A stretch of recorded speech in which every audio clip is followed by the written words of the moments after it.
table.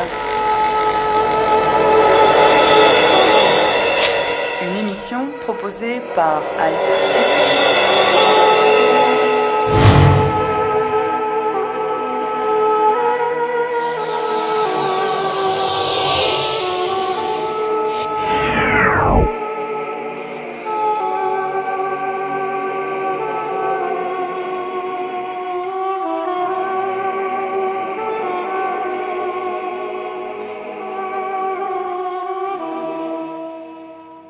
La mobilisation citoyenne marque l'accession de Serge Sargsyan au poste de Premier ministre en Arménie. Le mouvement dirigé par le député Nikol Pachinian, qui a réussi le pari difficile a priori de rassembler des dizaines de milliers de protestataires et parmi eux un grand nombre d'étudiants, continue son élan avec des hypothèses pour l'avenir qui restent incertaines à ce stade. Mais des ouvertures semblent se profiler sur l'horizon avec une initiative de la FRA de réunir autour d'une table toutes les forces politiques parlementaires sous l'égide du président de la République, Armen Sargsyan. Beaucoup d'interrogations seront posées durant ce quart sur table, aussi bien d'ordre politique que sécuritaire. Nous tenterons d'apporter l'image réelle exacte depuis le terrain avec Laurence Ritter, correspondante des Nouvelles d'Arménie Magazine. Bonjour. Vous êtes en Arménie à Yerevan et vous serez avec nous durant cette émission par téléphone. Avec également Vahe Terminassian. Bonjour Vahe Terminassian. Vous êtes rentré d'Arménie tout récemment et nous poserons toutes les questions à Mourad Papazian, membre du Bureau mondial de la FRA. La FRA qui est très attendue et parfois critiquée dans ce contexte.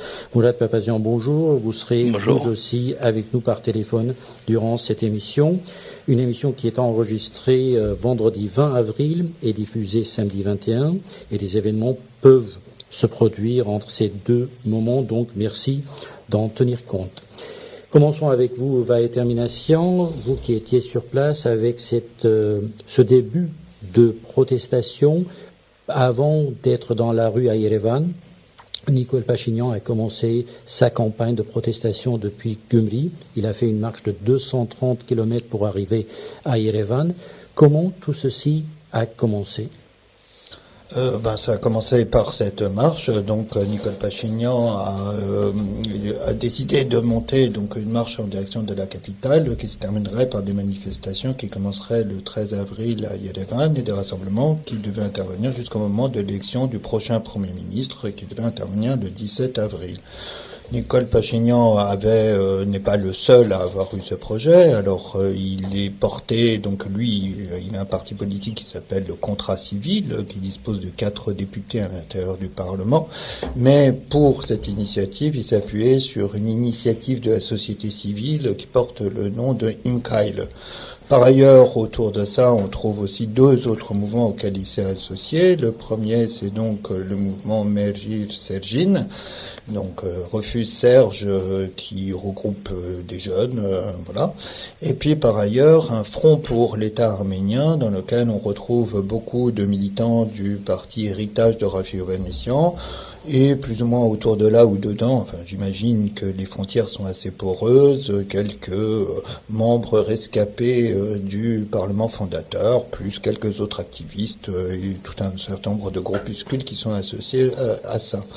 Donc l'objectif c'était qui était annoncé, c'était simplement d'essayer d'empêcher l'élection de Serge Sargsyan en profitant de l'opportunité qui s'ouvrait avec le serment, la prestation de serment d'Adam Sargsyan, donc le prochain président de la République arménienne qui a un rôle protocolaire, qui devait prêter serment le 9 avril à midi. Alors le raisonnement qui était donné, c'était qu'à partir du moment où M. Armen Sargsyan prêtait serment, Serge Sargsyan cessait automatiquement de devenir président de la République et donc n'avait plus de fonction officielle jusqu'au moment où il serait proposé comme candidat par la majorité gouvernementale constituée du Parti républicain, dont il est le chef, et du Parti Tachnak, qui est l'allié de la coalition gouvernementale.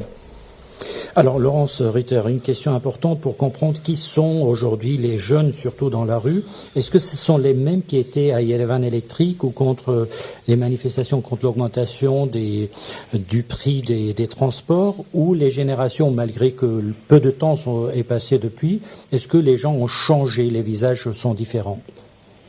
Écoutez, on assiste vraiment à la mobilisation, je dirais, des jeunes qui ont peut-être fait leur classe dans les deux mouvements, effectivement, que vous citiez précédemment, qui étaient des actions civiques sur des motifs très concrets, refus de l'augmentation des transports, refus de l'augmentation de l'électricité, et qui ont fait leur classe, comme je le disais, effectivement, par de la mobilisation de rue. Une mobilisation de rue, je vous rappelle quand même, au moment de l'Electric Yerevan, qui avait été très violente. Ce qui a déclenché l'Electric Yerevan, c'est en fait que des potrons minaient, on a engagé les bérets rouges à foncer dans ce qui restait de manifestants au milieu de l'avenue Bagramian, et on les a dégagés à coups de canon à eau. Ça n'a pas plu, et résultat, le soir à 6h, ils étaient 20 000 dans la rue. Voilà, pour une mobilisation qui a quand même duré 15 jours, 3 semaines, je ne sais plus très bien. Oui, pour vous répondre à cette question, là, ce qui se passe, je crois que Vahe a bien résumé les trois blocs, si vous voulez, d'initiatives et de partis politiques, entre d'énormes guillemets, qui se rassemblent, qui convergent dans ce qui se passe à l'heure actuelle. Mais là, moi, ce à quoi j'assiste dans les manifestations où je suis tous les jours, où j'interviewe tous les jours, je vois beaucoup de jeunes qui n'appartiennent pas ni au parti de Nicole Pachinian, ni à son initiative, qui ne faisaient pas forcément partie de Mergi Sergine, qui ne faisaient pas forcément partie non plus du Front pour l'État arménien, etc., et qui sortent et qui demandent effectivement une seule chose, le retrait, une fois pour toutes, de Serge Sarkisian. Alors, c'est très clair que derrière tout ça, il y avait quand même un mot d'ordre qui a été lancé par ce même Nicole Pachinian, qui est le mot d'ordre principal étant la mobilisation par une technique très simple, marcher dans les rues, former des cortèges, pas seulement le sien. Et j'avoue que ça a commencé à prendre forme de cette manière vraiment depuis 3 jours. C'est-à-dire que très concrètement, on a à la fois un cortège mené par Pachinian, mais on a des petits groupes dans toute la ville, dans tous les quartiers qui se mobilisent et qui ont pour tactique de bloquer en fait la circulation momentanément, moins momentanément, avec quelquefois des confrontations avec évidemment soit les policiers réguliers, je dirais, mais surtout avec les policiers anti-émeutes, ce qui explique aussi un nombre très important d'interpellations dans nos rues. Là, tout à l'heure, j'ai passé 1 heure sur le carrefour de la rue Toumanian et de la rue Sarian, juste devant l'université Brusov. Les jeunes bloquaient, les bérets rouges arrivaient, les jeunes débloquaient, s'envolaient littéralement comme une volée de moineaux. Donc, résultat, pas d'interpellation. Et le temps que ces camionnettes refluent, les jeunes revenaient. Voilà. Et c'était un groupe d'environ 200 personnes. Il y a d'autres cortèges en ville, là, qui sont un petit peu disséminés, qui procèdent à la même chose, et qui ont en fait une pratique très mobile, si vous voulez, mais aussi non violente. Sincèrement, j'ai vu une provocation évidente lundi soir. Je n'en ai pas vu d'autres. Je ne vois pas de jeunes alcoolisés. Je ne vois pas de jeunes qui cherchent la confrontation. Je vois des arrestations, évidemment, qui sont plus ou moins violentes. Certains jeunes résistent, certains ne résistent pas. Et j'en interviewe beaucoup. Sincèrement, ils sont à peu près de toutes les couches de la société. C'est-à-dire, j'en vois que je connais, dont je connais même les lieux de travail, dont je peux vous dire aussi qu'ils ne sont pas forcément avec des salaires énormes, mais qui ne sont pas non plus parmi forcément les plus pauvres. J'en vois d'autres qui sont résolument de quartiers beaucoup plus populaires. Je vois énormément d'étudiants, effectivement. Là, je crois que ce mouvement a l'air de gagner effectivement l'université. Je vous rappelle qu'on a quand même une université, il y a plus de 120 000 étudiants quand même en Arménie. Alors une question, Laurence. Laurence Ritter, une question. Marquer l'arrêt devant les principaux instituts, l'Institut pédagogique et finalement donc l'Université Brusov, pour ne citer que celle-ci. Alors, je voudrais quand même qu'on revienne sur cette partie sécuritaire, puisque finalement, ce sont les jeunes Arméniens et les moins jeunes qui sont dans la rue, et on a toujours en mémoire le 1er mai 2008, qu'on le veuille ou pas. 1er mars 2008, pardon, et on voudrait jamais que de telles choses arrivent encore. Donc, est-ce que, malgré cette retenue de toutes les parts, est-ce que on peut voir, vous, sur le terrain, des risques de perturbation qui peuvent amener à ce que cela s'inflamme?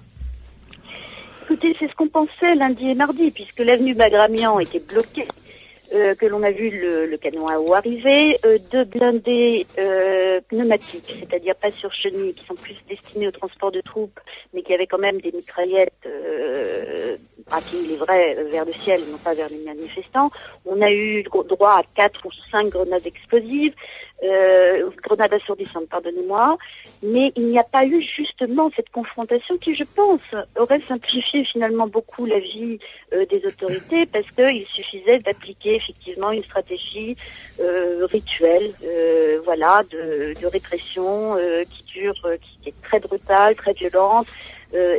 Et justement, je pense que les manifestants ont très bien compris qu'il ne fallait pas, et c'est ce qui s'est passé le 1er mars, et Nicole Pachinian y était le 1er mars, donc il le sait mieux que tout le monde, il ne faut pas se laisser enfermer dans un lieu où on est vulnérable et où justement peut foncer sur vous à tout moment, non seulement les forces anti-émeutes, mais aussi un canon à eau, et pourquoi pas, j'ai envie de vous dire effectivement pire encore, le pire scénario, à savoir celui du 1er mars. Donc ça, je crois que les tactiques qui sont utilisées par les manifestants, plusieurs cortèges qui finalement finissent par fusionner chaque soir le temps d'un grand meeting, ne se laissent pas enfermer, si vous voulez, dans un lieu, ne s'auto-enferment pas, ce qui a été malheureusement le cas du 1er mars. Et pour l'instant, je crois que on peut très difficilement envisager, mais je peux malheureusement me tromper, que l'on tire sur des jeunes. Pourquoi? Parce que la jeunesse arménienne, je suis bien désolée de le rappeler, à 18 ans, elle est sur les frontières. C'était l'appel du mois de janvier, il y a 2 mois, et avec mon mari, nous avons fait un assez long reportage pour les Nouvelles d'Arménie. Ces jeunes vont concrètement à leur service militaire en faisant leur devoir et en ne cherchant à aucun moment à s'y soustraire d'ailleurs. Bon. Donc ces jeunes, vous imaginez bien la situation très compliquée que cela pose, comme lors de Yeltrik Yerevan d'ailleurs. Tirer sur la jeunesse en Arménie est quelque chose qui, à mon sens, serait totalement impossible. Là, je ne vois même pas comment c'est envisageable. Alors, va et termination, justement, ce mode de fonctionnement, parce que là, vous l'avez dit tout à l'heure, on parle d'un mouvement civil, pacifique. Nicole Pachinian ne cesse de le répéter. Il l'annonce à ses protestataires, attention, et il dit même s'il y a des perturbateurs dans vos rangs, vous les éliminez immédiatement. Ça, c'est pas nous. Est-ce que ce mode de fonctionnement peut apporter ses fruits et apporte ses fruits parce que là, apparemment, on devrait passer à une phase de discussion politique si cela arrive. Donc, est-ce que ce mode de fonctionnement, cette stratégie, a marché selon vous? Je ne sais pas. On va voir qu'est-ce que vont donner les termes du dialogue. Je suis bien embarrassé pour vous répondre. Là, on est absolument en cours. Nicole Pachinian a fait clairement un appel à la jeunesse. Il est plusieurs fois pénétré dans les locaux des universités d'État à Yerevan pour appeler les jeunes à venir. Il parle aux jeunes, ses meetings plaisent aux jeunes. Enfin, il sait leur parler. Il y a de la musique rock, il y a des choses comme ça, ou de la musique qui leur plaît en tout cas. Maintenant, on est dans une situation risquée puisque en même temps, il y a quand même des tentatives pour bloquer des bâtiments gouvernementaux qui sont protégés par la police, ça peut créer des incidents et on n'est forcément pas dans une situation qui peut être durable. Moi, je pense. Les employés, parfois, sont interdits d'entrer dans leur lieu de travail, dans quelques ministères. Peu importe les employés, je veux dire qu'on s'en fiche. Il y a un blocage des immeubles, on peut pas en sortir, on peut pas en entrer à certains moments. Ça dépend c'est pas tous les bâtiments qui sont concernés par ça. C'est un certain nombre de bâtiments du centre lorsqu'ils font une action. Voilà. C'est juste pour décrire à nos auditeurs le mode de fonctionnement de ces leaders de manifestation. Ils sont dans la rue, comme le rappelait Laurence Ritter tout à l'heure. On bloque des rues, mais on bloque aussi des bâtiments publics. Donc, c'est un mode de fonctionnement de protestation qui est un peu nouveau en Arménie. Oui, non, mais très certainement. Maintenant, ensuite, quelle est la stratégie? Qu'est-ce qu'envisage Nicole Pachinian comme sortie de crise, s'il imagine une sortie de crise, hein, c'est aussi le problème d'un certain nombre de leaders en Arménie, c'est qu'ils savent démarrer un mouvement, mais malheureusement ensuite ce mouvement périclite parce qu'ils n'ont aucune perspective à proposer aux gens qui les accompagnent. Oui, enfin voilà, donc il est clair qu'il doit sortir de cette situation à un moment. Enfin, en tout cas, le pays doit sortir de cette situation. Avant de revenir à ces expériences passées, Laurence Ritter, on sent que dès le départ, il n'y a pas eu avec l'alliance IELK, dont Nicole Pachinian est un des piliers. Il y a deux autres partenaires, Edmond Maroukian et Aram Sargsyan, le frère de Vazgen Sargsyan. Pourquoi ils n'ont pas rejoint Nicole Pachinian? Ils l'ont rejoint plus tard quand il y a eu quelques signaux de violence, mais ils se sont vite retirés. Ils sont pas à la tête de ce mouvement. Pourquoi? Qu'est-ce qui se passe entre ces deux pôles de YELK? Alors, juste avant de répondre à votre question, une petite précision. Le blocage de bâtiments publics, en fait, il n'a eu lieu qu'hier. Il a été très limité dans le temps. Hein. C'était le blocage d'un bâtiment public en particulier qu'on appelle dans le jargon d'Yerevan le Yeror Tregavaro Tuncheng, qui se trouve au niveau du vernissage et pas loin du bâtiment gouvernemental lui-même, effectivement. Mais encore une fois, on évite. Je pense qu'il y a aussi une stratégie d'évitement parce que les manifestants ont compris que l'occupation de lieux publics, là, pour le coup, défigurait sans doute une stratégie qui, encore une fois, se veut non violente. Et donc l'occupation, empêcher les employés d'aller travailler, de sortir, etc. Je crois que cette stratégie-là, aujourd'hui, je ne l'ai pas vue en tout cas. Alors pour répondre à votre question, qui est effectivement le cœur du problème, pourquoi est-ce que le reste de l'alliance, le bloc YELK, ne se mobilise pas autour de Nicole Pachinian? Écoutez, je n'ai pas interviewé ni Aram Sargsyan, ni l'autre député de YELK que vous citiez tout à l'heure. Par contre, j'ai interrogé les manifestants. Et il y a quelque chose de très clair, parce que ça ne concerne pas seulement YELK. C'est pourquoi d'autres partis, d'autres leaders, disons, parce que des partis, il n'y en a pas beaucoup dans l'opposition, d'autres leaders de l'opposition ne viennent pas rejoindre ce mouvement. Je crois que parce qu'à la base, personne ne s'attendait à ce que ça prenne. Voilà. Là, beaucoup de jeunes m'ont dit, nous, on n'est pas forcément politisés, nous ne suivons pas forcément Nicole Pachinian d'ailleurs, hein, certains sont là en leur nom propre, que ce soit vrai, que ce soit une stratégie de leur part, là, je n'en sais rien, il faudrait recouper ces informations. Mais je pense aussi qu'il y a, si vous voulez, pas un détachement, pas une fissure de YELK. Il y a plutôt une stratégie, il y a vraiment une différence profonde quand même de personnalité entre les trois députés qui forment l'alliance YELK. Nicole Pachinian n'est pas du tout Aram Sargsyan, qui, je m'excuse, est quand même présent dans l'opposition depuis 20 ans. On n'a pas du tout affaire au même personnage, si vous voulez. Nicole Pachinian est beaucoup plus jeune en politique. Il est plus jeune aussi, de toutes les manières. Je vous rappelle qu'il a 42 ans. Donc, je n'interprète pas ça comme un refus d'alliance.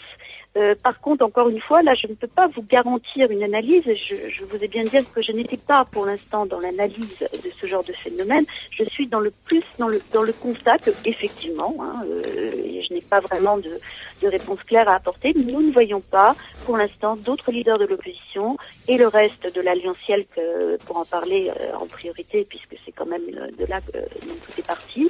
Nous voyons effectivement complètement autre chose et pas de ralliement d'autres forces politiques.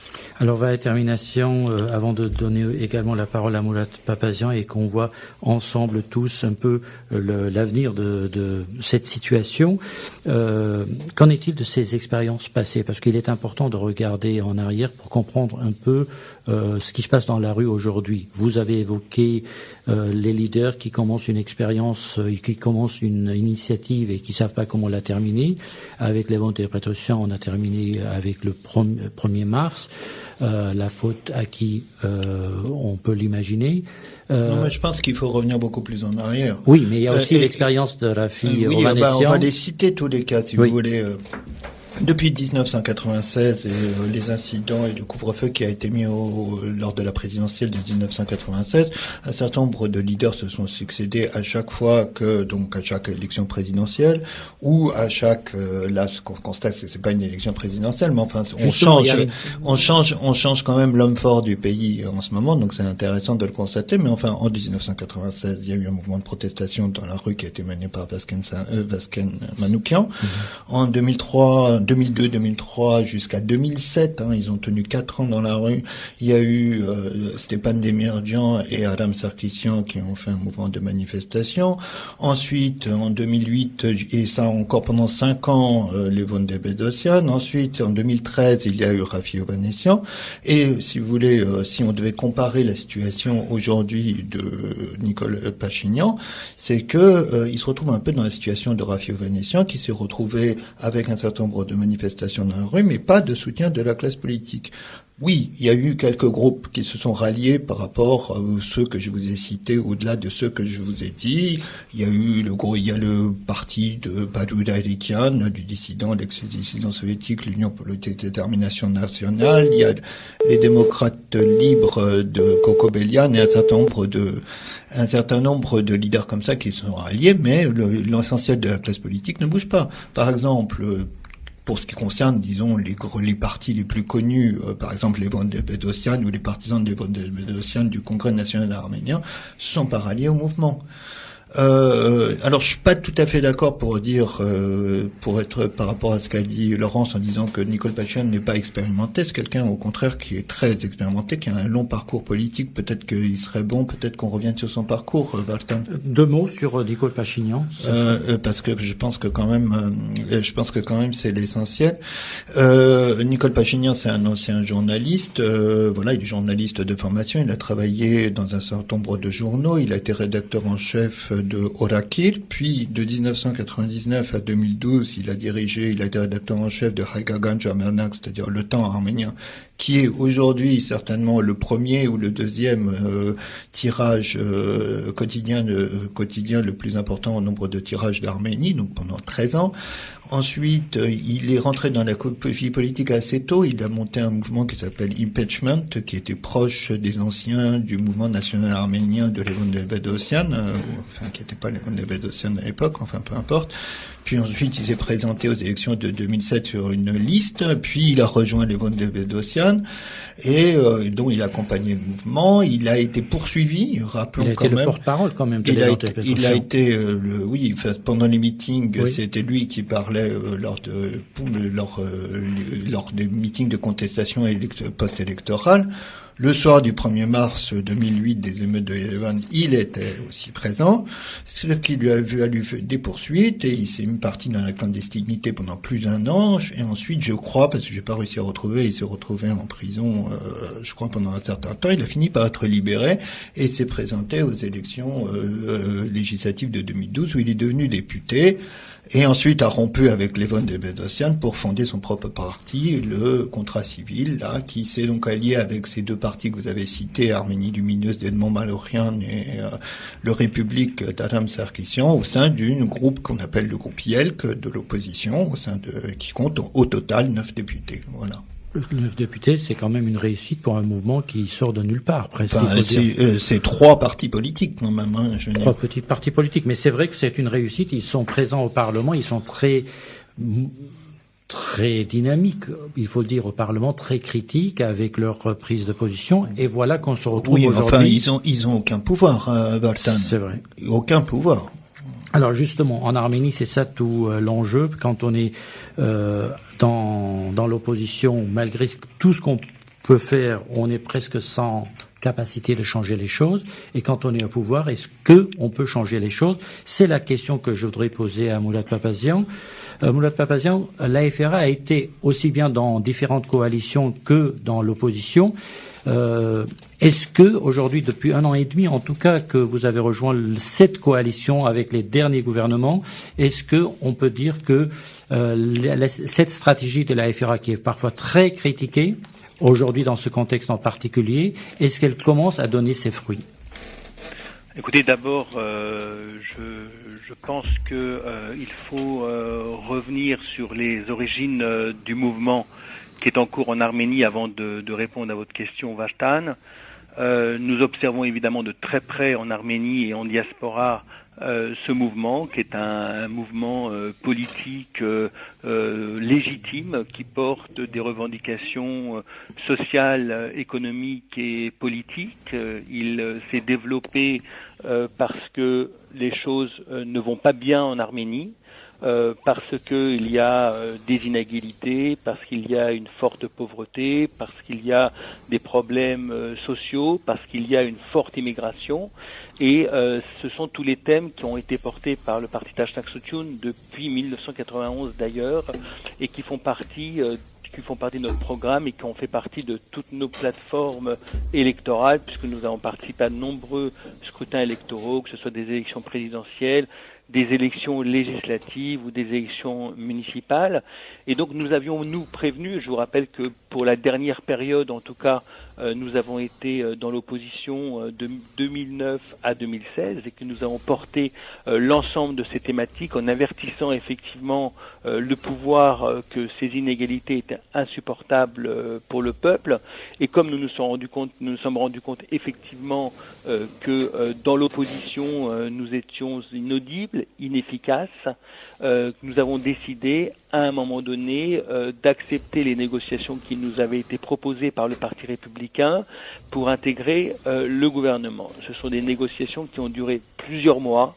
Je suis bien placé pour le savoir puisque j'étais déjà au bureau mondial du Tashnak Sutyun à cette époque-là, et donc nous avons mis des conditions assez fortes, justement en déclarant que si nous rentrions au gouvernement, c'était pour porter de l'intérieur les revendications que nous avions exprimées lorsque nous étions dans l'opposition.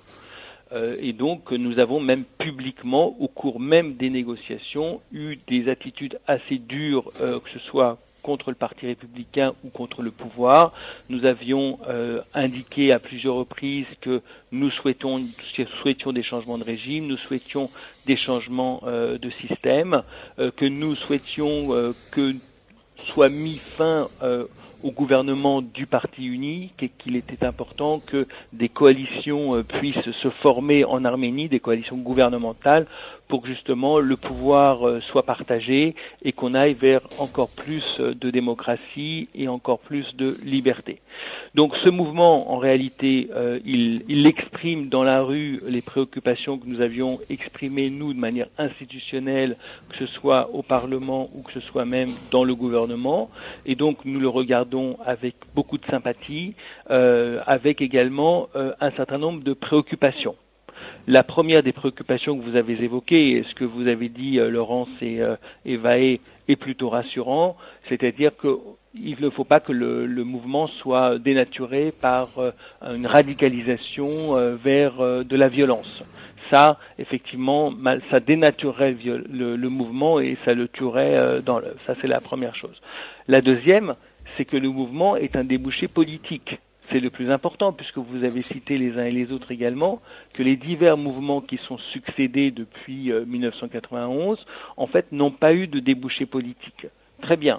Et donc, nous leur proposons un débouché politique. C'est-à-dire que vous n'êtes pas sans savoir que l'AFRA Tashnak Sutyun a fait une déclaration dans laquelle elle propose à toutes les parties, le mouvement de Nikol Pachinian qui est dans la rue, le Parti républicain, le pouvoir, de s'asseoir à la table des négociations sous les auspices du nouveau président de la République qui vient d'arriver, qui peut également avoir un rôle positif dans le règlement de cette affaire.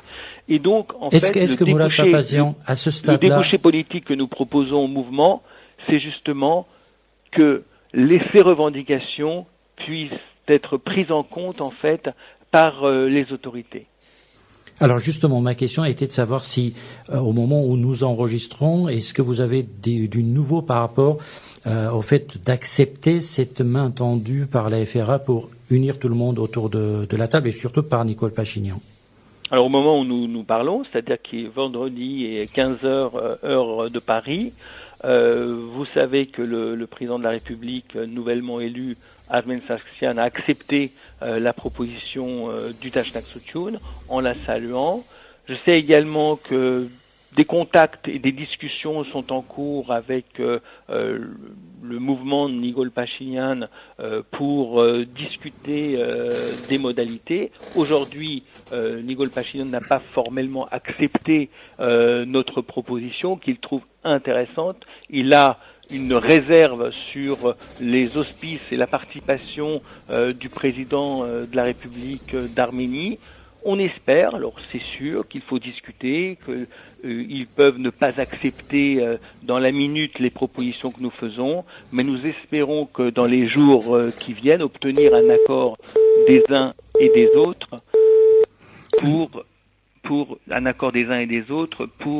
permettre de discuter. Parce que finalement, ok, très bien, la démonstration de force est réussie. Il y a aujourd'hui 15, 20 000, je sais pas, 25 000 personnes dans la rue, avec beaucoup de jeunes. La démonstration de force est réussie. C'est-à-dire qu'aujourd'hui, il y a une audience, il y a un auditoire, il y a des jeunes qui se mobilisent, effectivement, pour changer les choses. Formidable. Ça permettra peut-être de débloquer la situation, à condition qu'à un moment donné, il y ait des discussions, des négociations, des échanges, et c'est bien que ce soit le Tashnak Sutyun qui ait proposé ça. Un parti qui a l'expérience de l'opposition et un parti qui a l'expérience du gouvernement. Un parti qui se reconnaît complètement dans les revendications qui sont exprimées dans la rue et un parti qui exprime ces mêmes revendications au sein même du gouvernement, au sein même du pouvoir. Un parti qui a effectivement le contact avec Nikol Pachinian et qui est écouté et entendu également de la part des dirigeants du pays aujourd'hui. Alors, je dis ça, c'est une chance qu'il faut saisir. C'est une chance qu'il faut saisir. Il faut permettre que la proposition du Tashnak Sutyun soit couronnée de succès. C'est très important. Moulad Papazian, on voit beaucoup de critiques, surtout sur les réseaux sociaux, et auprès beaucoup d'Arméniens, même en France, surtout les Arméniens venant d'Arménie, adressées à l'égard à l'encontre de la FRA. Mais Nikol Pachinian, on l'entend pas sur cette même vague de critiques à l'égard de la FRA. Est-ce que sur le terrain, dans les relations Pachinian-FRA, c'est un plus pour vous? Est-ce qu'il considère, selon vos informations, la FRA comme le pont vers dans cette négociation avec les autorités? Je le pense. Je pense que Nikol Pachinian et d'ailleurs les autorités ont bien compris la proposition positive du Tashnak Sutyun, ont bien compris que l'intérêt, que la proposition du Tashnak Sutyun d'une concertation, d'une large concertation, d'une négociation totalement libre et libérée, en fait, ne pouvait que porter des fruits positifs pour le pays, ne pouvait être que positive pour le pays. Et je pense que Nikol Pachinian sait également que ça peut être pour lui un débouché politique. Alors peut-être que c'est un peu tôt, par rapport à son propre agenda, mais je sais qu'il l'a salué. Et je sais que ses proches ont également salué cette démarche-là. D'ailleurs, qui ne peut pas la saluer quand on a une démarche de concertation, de négociation pour sortir, d'une situation de crise. Qui peut critiquer ce genre de démarche? Alors oui, c'est vrai, le Tashnak Sutyun est critiqué sur les réseaux sociaux, notamment par beaucoup d'Arméniens d'Arménie, qui sont eux-mêmes très préoccupés parce qu'ils ont de la famille, parce que ils viennent de là-bas, qui sont très préoccupés. Eh bien, je leur dis, discutons, échangeons. Aujourd'hui, il ne faut pas que ce mouvement puisse évoluer vers de la violence. Ça ne sert à rien. Ça ne peut qu'affaiblir le pays. Et aujourd'hui, personne ne fera tomber le gouvernement par la violence. Ça n'est pas possible. Alors, ça n'est pas possible. Laurence Ritter. Laurence Ritter, Moulad Papazian, comme nous sommes au téléphone, c'est un peu difficile parfois. Je voulais juste vous poser la question, et là je m'adresse aussi à la sociologue, les raisons pour les uns et les autres de participer à ces manifestations. Est-ce que tout le monde est d'accord sur un seul point, qu'on ne veut pas de Serge Sarkisian pour un troisième mandat, entre guillemets, ou est-ce qu'il y a d'autres raisons plus subtiles, plus différentes les unes des autres pour que cette jeunesse, et les moins jeunes, parce qu'il n'y a pas que des jeunes, viennent à ces manifestations? Oui, alors écoutez, évidemment, hein, la première étape, c'est, oui, le ras-le-bol, ça je vous le confirme, d'un président qui est devenu Premier ministre suite au référendum évoqué en 2015 qui a changé la Constitution, alors qu'il avait promis justement de s'arrêter là. Bon, surprise, on le retrouve Premier ministre. Donc c'est vrai que les Arméniens se sentent avant tout floués sur un plan politique. Au-delà, ils en ont assez, je pense, d'un système, parce que tout ne se résume pas dans Serge Sarkisian. C'est tout un système qui est derrière aussi, qui est le Parti républicain, mais plus profondément encore. Tout un carcan, je dirais, d'héritage, j'ai du mal à dire d'héritage soviétique, parce que ça me semble quand même assez lointain, mais d'héritage j'ai envie de dire, d'une société qui n'a pas su, après l'indépendance, se construire assez vite sur des points aussi cruciaux que, par exemple, la défense du droit du travail. Nous n'avons pas de syndicats. Il semblerait qu'on soit allergique à la création de syndicats en Arménie parce que les syndicats à l'époque de l'Union soviétique, je vous le rappelle, c'était simplement ça s'appelait des unions d'abord et ça ne défendait absolument pas le travailleur prolétaire communiste, ça se défendait contre plutôt des privilèges par caste. Bon. On n'a pas donc de défense du droit du travail. Absolument pas. On n'a pas d'union, on n'a pas de syndicat, on n'a pas de concertation. Quand vous êtes un employé, vous êtes susceptible effectivement de vous faire envoyer du jour au lendemain, et je vous souhaite bon courage pour arriver à l'équivalent d'une plainte de France qui sera l'équivalent d'un tribunal de prud'homme, en espérant que vous ayez de quoi vous payer un avocat. Donc on n'a pas de système d'assistance juridique. On n'a pas d'accès finalement à des décisions qui peuvent paraître arbitraires de l'administration. Ce sont des choses très courantes.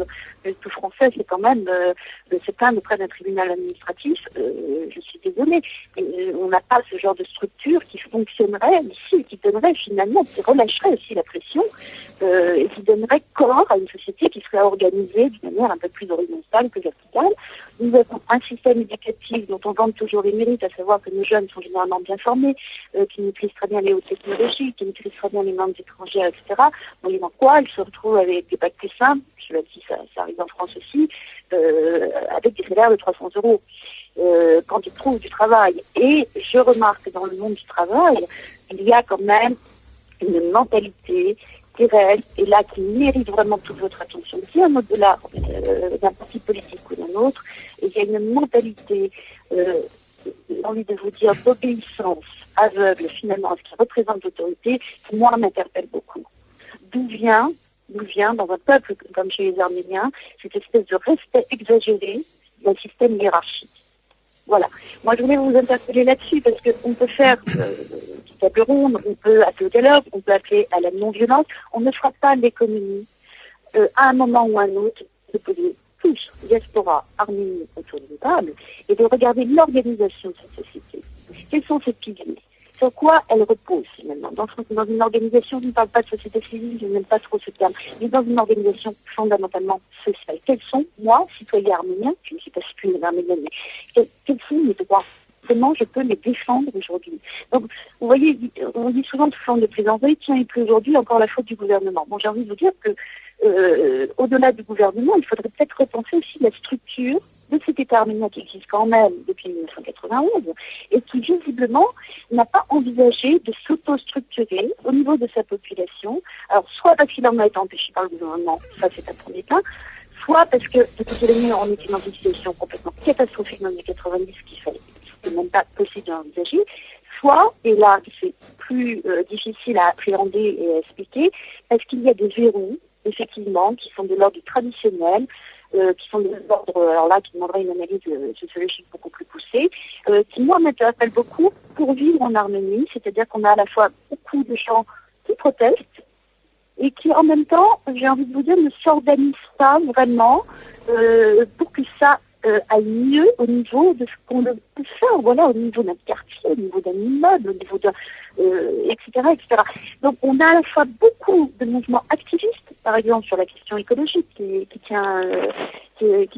auxquels les Arméniens tiennent beaucoup. On a des mouvements de jeunes, comme celui que l'on a vu à Électrique Yerevan, mais en même temps, j'ai l'impression qu'effectivement, cela ne débouche pas sur une organisation sociétale pensée, réfléchie, concertée, etc. Encore une fois, je n'ai pas la réponse, je pose plutôt la question que je vous exprime une réponse. Je pense qu'il faut réfléchir à tout ça. Là, pour l'instant, on est dans la crise. La sortie de crise, honnêtement, je ne peux pas la prévoir. Personne n'est capable de la prévoir. Simplement, je pense qu'il est important de réfléchir aussi à ces données fondamentales de la structuration du système. Merci. C'est exactement le sens de la proposition que nous avons faite et qui tombe au meilleur moment possible. C'est-à-dire que cette concertation, cette table ronde que nous appelons de nos voeux, qui réunirait toutes les parties, ne pouvait pas intervenir à un meilleur moment que celui-là, à un moment où effectivement l'opposition est en position de force, puisque 20 000 personnes dans la rue, beaucoup de jeunesse, et donc c'est le meilleur moment. Et c'est à ce moment-là que nous faisons notre proposition, et c'est la raison pour laquelle je vous disais tout à l'heure, et je veux le répéter, c'est la seule sortie de crise possible, en fait, pour le mouvement.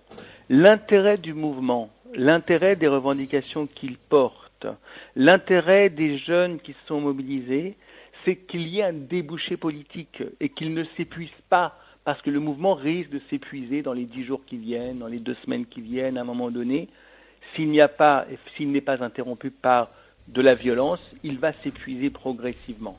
Or, ce que nous proposons, c'est si vous me permettez justement... de vous interrompre une petite minute, Mourad, pour l'instant, effectivement, votre parti ne représente pas l'opposition. Donc, le sens de votre démarche, votre parti ne représente pas l'opposition en Arménie. Pas du tout. Non. Je disais tout à l'heure que justement, voilà, si vous voulez, j'ai envie de vous dire que les racines, encore une fois, là on revient encore une fois, si vous voulez, pardonnez-moi de vous interrompre, sur le champ du politique. Et moi, je me permets de vous interpeller sur le champ plus social, sociologique et sociétal. C'est ma seule réflexion. Pardonnez-moi de vous avoir interrompu. Non, mais vous avez raison. Simplement, je dis juste que il y a des moments où il y a des opportunités à saisir. Notre parti ne représente pas l'opposition. Pachinian ne représente pas l'opposition tout seul non plus. Tout à l'heure, il a été souligné que les mouvements d'opposition n'ont pas rejoint le mouvement. Et pourtant, il représente aujourd'hui des idées qui sont, brandies non seulement par l'opposition, mais également par notre parti, qui a eu sa cure d'opposition et qui aujourd'hui est au gouvernement. Et je dis juste que c'est une opportunité à saisir justement par le Tashnak, alors que quand le Tashnak Soutioun, qui porte ces idées-là à l'intérieur du gouvernement, propose, et ça a été accepté par la majorité, propose effectivement que chacun puisse s'asseoir à la table des négociations pour entamer des discussions et des négociations de fond, véritablement. Et lorsque vous faisiez votre développement tout à l'heure, je me suis dit, on est totalement, en tout cas, dans cet esprit-là, dans cet état d'esprit-là, de changement en profondeur, de changement de régime, de changement de système, de changement des pratiques et d'organisation de la société. Nous voulons, nous, une société avec plus de justice sociale. C'est important. Eh bien, il faut mettre en place toutes les structures qui permettent d'avoir plus de justice sociale. Tout à l'heure, vous parliez de syndicats. Tout à l'heure, vous parliez de droit du travail, par exemple. Ça fait partie des éléments qui fondent plus de justice sociale. Laurence Ritter. C'est notre leitmotiv depuis de nombreuses années. Laurence Ritter, je sais que vous avez l'obligation de nous quitter, donc je veux vous remercier, sauf si vous avez un dernier mot à dire.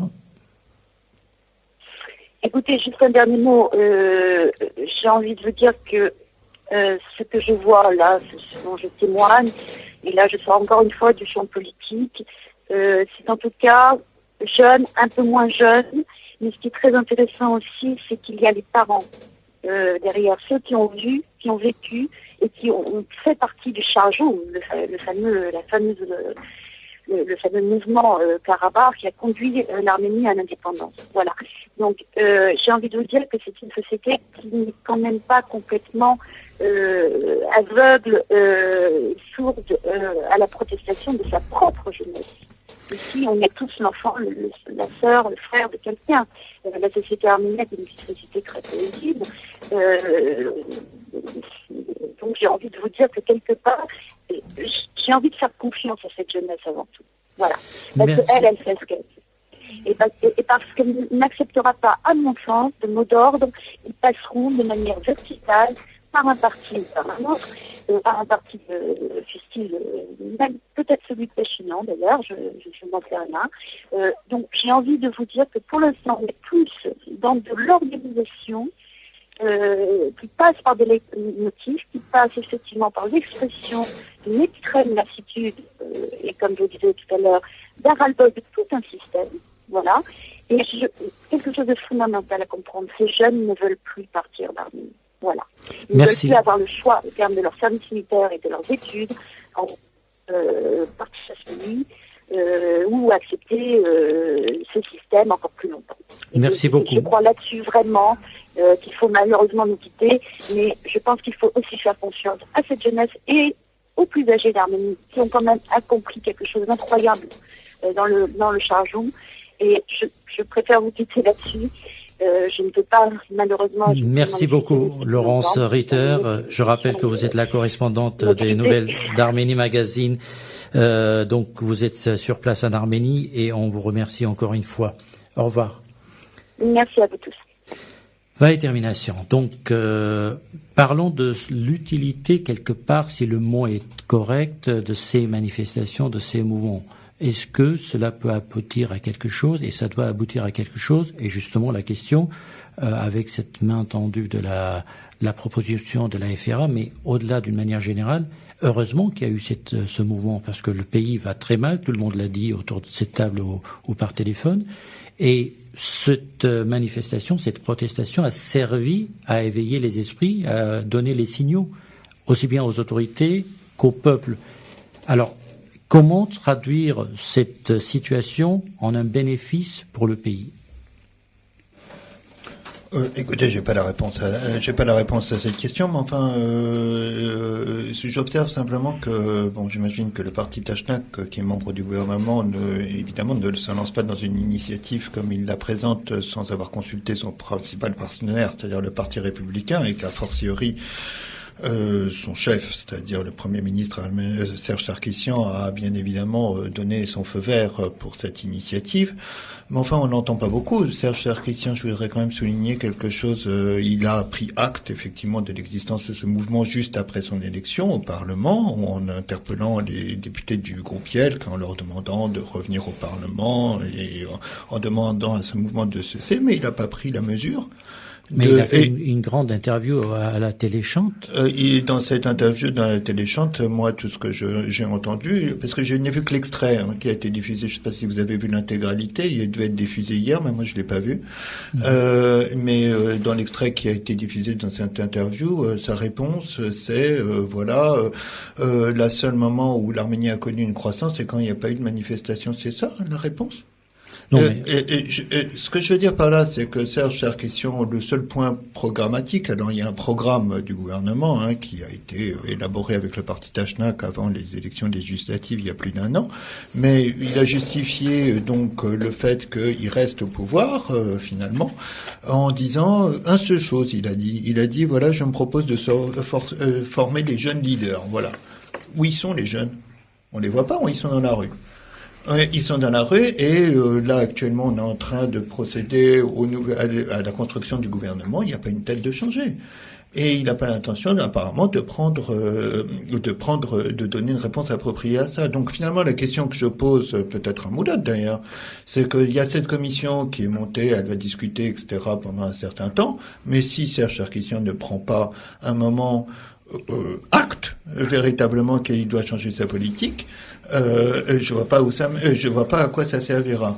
Le problème qu'il y a, c'est que effectivement, Laurence l'a dit tout à fait, l'a exposé tout à fait remarquablement. La situation est pas bonne.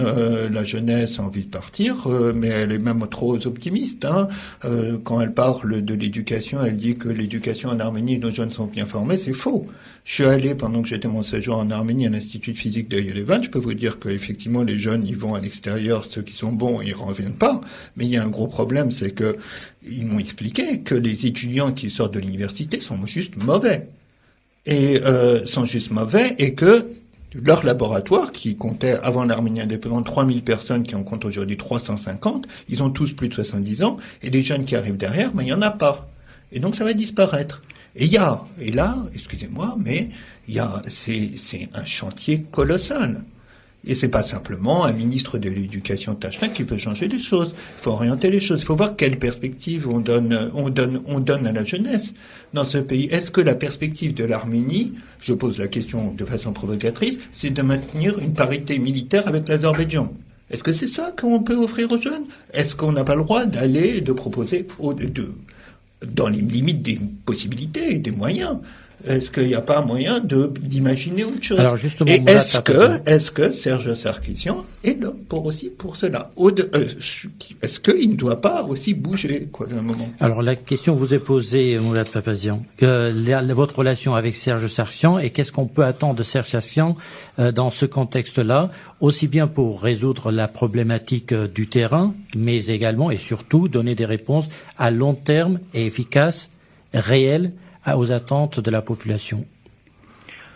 Écoutez, moi j'ai envie de vous dire que je ne suis pas le porte-parole de Serge Sarkissian, vous le savez très bien, que aujourd'hui nous sommes dans le gouvernement, je l'ai dit et je le répète, pour changer les choses, et pour changer les choses en profondeur, que ça fait 1 an que nous avons rejoint le gouvernement de la République d'Arménie, et qu'effectivement nous donnons encore 2 ou 3 ans pour donner l'impulsion et enregistrer des progrès significatifs vers plus de justice sociale, vers la lutte contre la pauvreté, vers l'amoindrissement de l'immigration, pour la création de nouvelles richesses, et de mettre en place des cadres socio-économiques qui soient plus équitables en Arménie, parce qu'effectivement le pays se vide, et ce n'est pas bon pour sa sécurité non plus.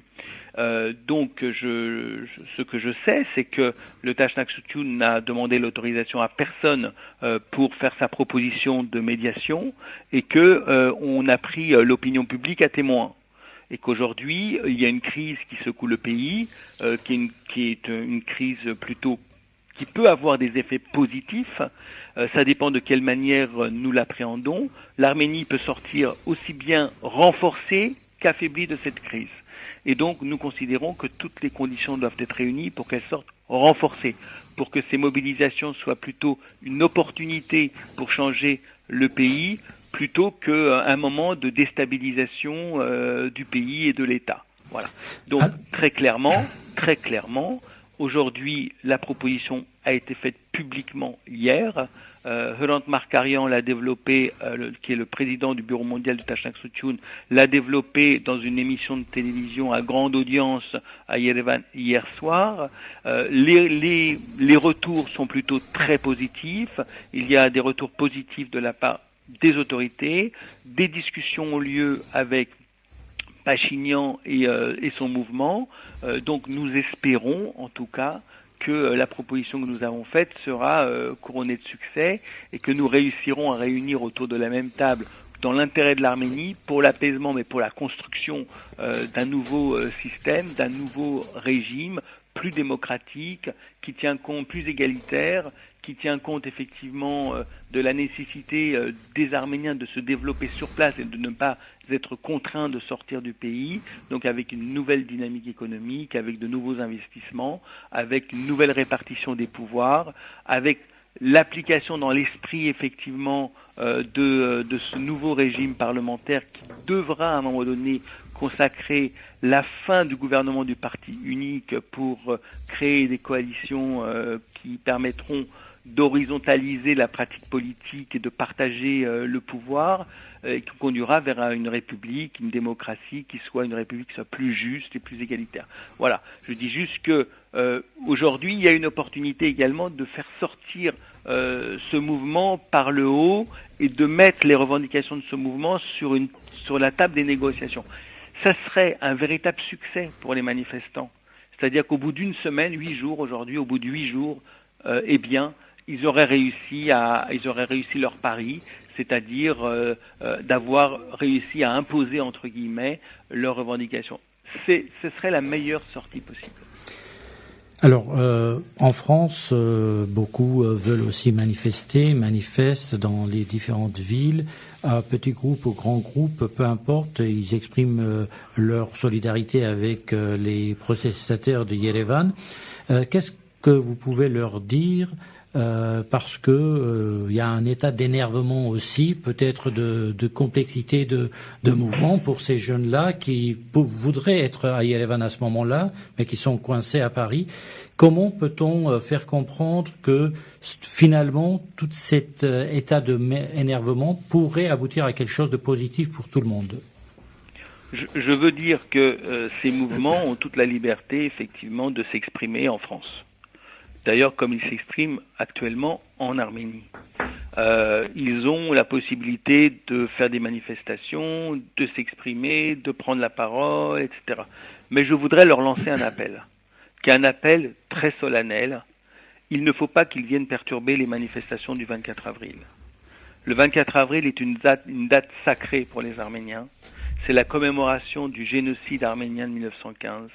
C'est un moment où nous ciblons le gouvernement turc, l'État turc, où nous portons nos revendications pour la cause arménienne, et c'est un moment qui ne doit pas être perturbé par d'autres thématiques. Je l'ai dit tout à l'heure, nous avons de la sympathie pour les thématiques qui sont exprimées au cours de ces manifestations. Il ne faut pas gâcher ces thématiques, le fond en fait du problème, par des questions de forme. Il ne ferait que gâcher en fait en diaspora le mouvement qui se développe en Arménie. Ces mouvements ont également ciblé des organisations et des représentants de la communauté arménienne de France. Je dis c'est un mauvais combat. Ne nous trompons pas d'ennemis. Aujourd'hui, nous avons réussi à construire l'union et l'unité de la communauté arménienne à travers le CCAF. Et ce CCAF, y compris les organisations opposantes au gouvernement d'Arménie, sont dans le CCAF. Dans le CCAF, on a tout le monde. On a des sympathisants du gouvernement d'Arménie, on a des opposants modérés, on a l'opposition radicale, tout le monde est là. Tout le monde est là pour échanger, tout le monde est là pour discuter, tout le monde est là pour travailler ensemble. Il ne faudrait pas justement que soit gâché le 24 avril, le mouvement qui est porté en Arménie, et je pense que ça pourrait se retourner contre ceux qui viennent perturber les manifestations. On est ouvert à l'échange, à la discussion. Je sais qu'il y a eu des manifestations, même aujourd'hui. Je sais qu'il y en aura demain, et elles ont le droit de s'exprimer. Mais pas le 24 avril. Le 24 avril, c'est une manifestation unitaire du CCAF contre la Turquie et pour les revendications de la cause arménienne. Merci Mourad Papazian pour votre participation. Je vous dis au revoir et nous poursuivrons avec vous à détermination pour finir ensemble cette émission.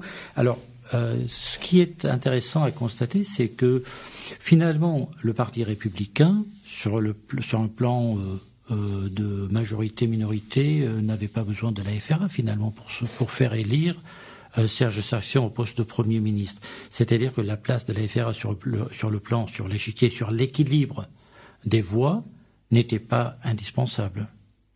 Non, c'est une évidence. Voilà, quel est le rôle qu'assure justement la FRA dans cette coalition?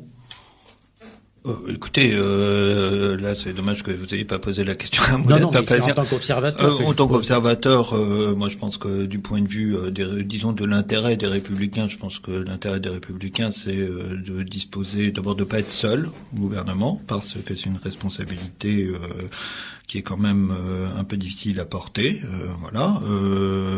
Donc et que il a besoin de ne pas supporter comme ça toutes les attaques focalisées sur le Parti républicain et sur sa tête, donc Serge Sarkisian. Donc il s'agit certainement de répartir aussi les responsabilités d'une certaine façon. Et puis deuxièmement, je pense que ce qui intéresse Serge Sarkisian, c'est l'influence que le parti Tachnak peut avoir en diaspora. voilà.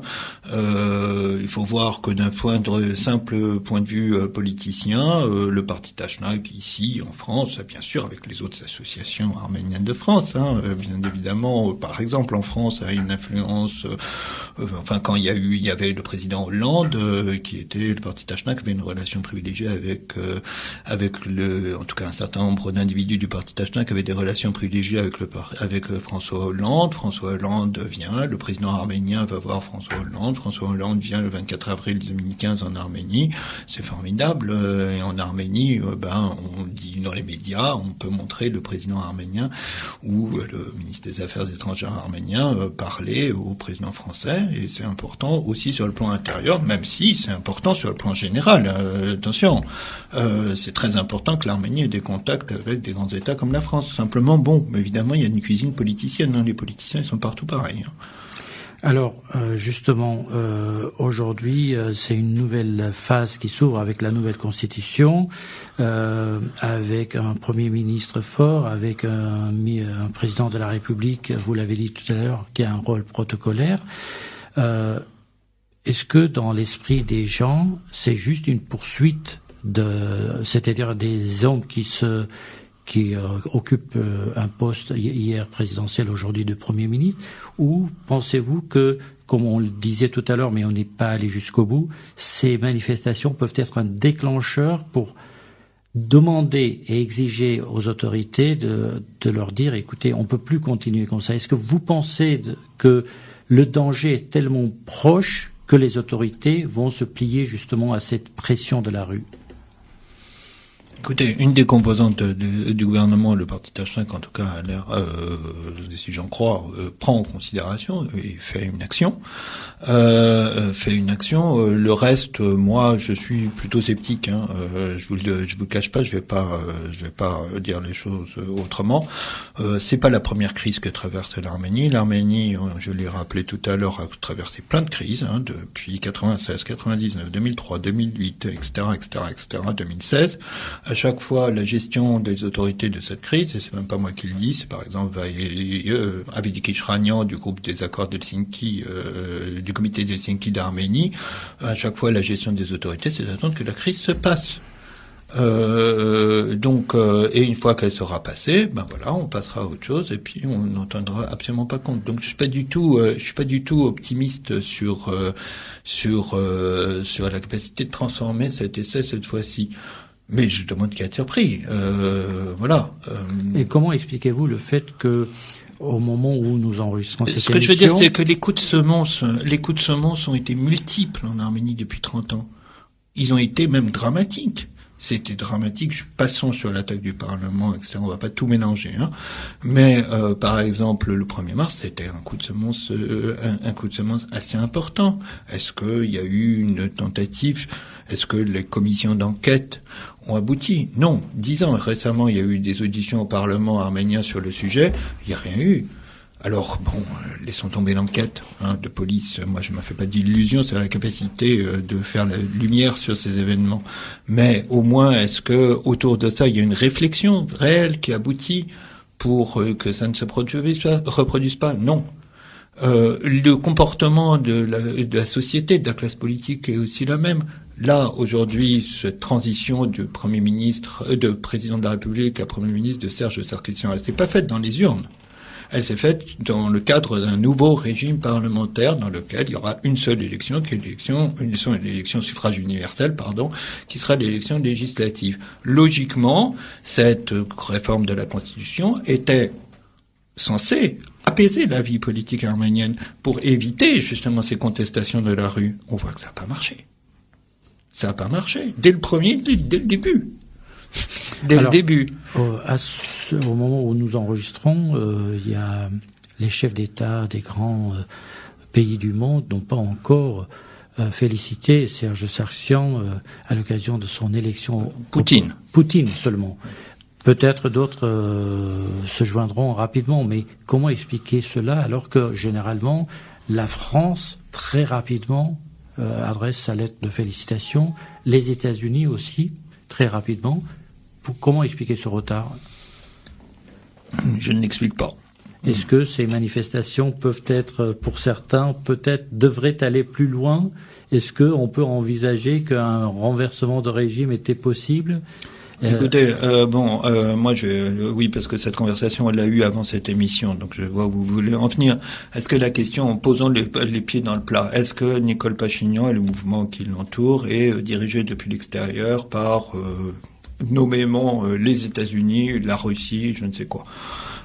On va être tout à fait clair. Sur quoi sont basées ces hypothèses? Elles sont basées sur le fait qu'on a pu observer que des chaînes de télévision sur le net, online, Radio Azadoutune, donc Radio Liberty, Radio Free Europe, qui dépend effectivement, qui sont financées par les États-Unis, ou des CivilNet, Amec Plus, etc., des chaînes d'opposition dites pro-occidentales, ont suivi tout le mouvement de Pachinian tous les jours à satiété jusqu'en être écœuré toute la journée depuis le 31 mars. Et on peut se poser la question, est-ce que par hasard il n'y a pas aussi des financements qui viennent de l'extérieur? La réponse à ça, moi je vais vous la donner. Il se passe, parce que j'ai eu l'expérience d'élections précédentes, en 2013 par exemple pour Rafi Ovanessian, c'est que tout simplement, moi je pense que l'antenne qui a été donnée à Serge Sarkisian sur ces chaînes s'explique tout simplement par le fait que Pachinian est un ancien journaliste qui connaît à fond le monde des médias en Arménie, et que tout simplement il a négocié des exclusivités et il a payé les gens pour que pour que sur ces chaînes-là, on fasse des émissions en permanence, que les gens les suivent. Si on observe les images attentivement, on voit que c'est toujours les mêmes journalistes qui l'accompagnent dans les choses. Donc c'est des pratiques comme celle-là.